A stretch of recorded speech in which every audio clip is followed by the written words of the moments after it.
Yo, what's up YouTube? It's fineokay, and today I'm going to be making a video on how the builds have changed since the 4.13 patch. With they kind of changed a lot of the items and stuff, so I'm going to go over some of the different builds that stuff has changed. Basically, it's just ability-based warriors and guardians.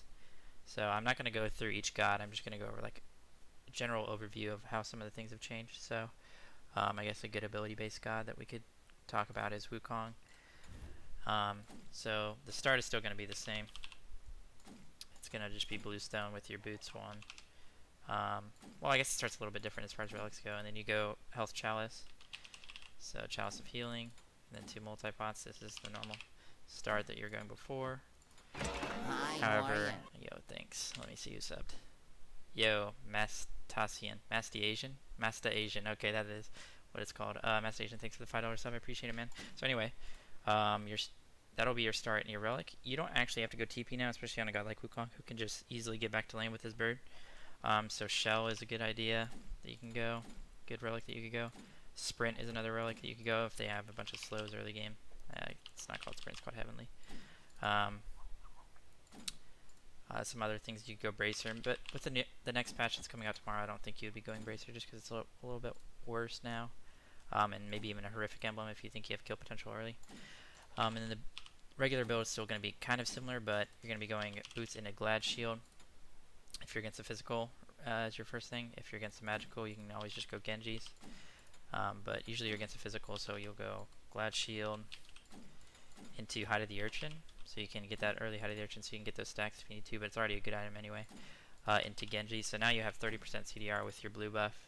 After that, it's a little bit situational. I usually go Stone of Gaia. Stone of Gaia is really good here. You have so much sustain. And if you don't need more tanky, you can go Masamune here, but usually you can go like a Mantle of Discord here, and then you can sell your gladiators for whatever you need late game. Maybe a mid guardian, maybe, it just depends. So yeah, Masamune is kind of the go-to right now as far as like a hybrid item. And there's always some other items that you can go that just maybe you need a spirit robe just because they have a bunch of CC. They're blowing you up in CC. Shoguns is always an item that you could look to go because you need that late game for the team fights or whatever, but usually your support will have it, so you may not need to go it. And I don't like going shifters as much now just because of the price increase on it. So yeah. Also, if they have a lot of healing or any relevant healing, maybe they all are buying Brace or whatever, you could probably go Pestilence instead of Genji's here. But Genji's is super good now because of the 40 MP5 plus 150 health. That's insane. So this is kind of your go-to build on the ability warriors now in solo. It's pretty much the same for all of them, so that's why I'm only going to be going over it once. Now for the Guardians have changed a lot too because of the patch. The meta is getting a little bit more late game, and the pressure warriors are a little bit worse now. So we're just going to go over it with Sobek. So it's going to be a similar start to before, except with the new Vamp Shroud, you're going to be able to sustain a lot more, and it has 10 physical protections on it, which is really good. You're going to go in Vamp Shroud, Boots 1. A lot of people are going Breastplate 1, but as I've been testing it, I don't even think you need the breastplate. I think you have so much sustain and you get the 10 physical protections that you can just go this. It helps out your clear a lot. Can go Health Chalice. You may not want to go Health Chalice on Sobek. You may just go 3 pots so you can get your boots sooner. But you can go Health Chalice on him. You just may not need it because you already have so much sustain. And then go 2 mana pots. So this will put you at 0 gold. Alright, so you're going to be going cooldown boots. Cooldown boots every time for me. Some people go pen boots, but I like cooldown. More mana, more cooldown, of course. You can get more ults off. You can spam your ult in lane, spam your pluck in lane. It's really good. So, and then something a little bit different would be going Stone of Binding here. This is kind of what Deathwalker did at the land. You go Stone of Binding.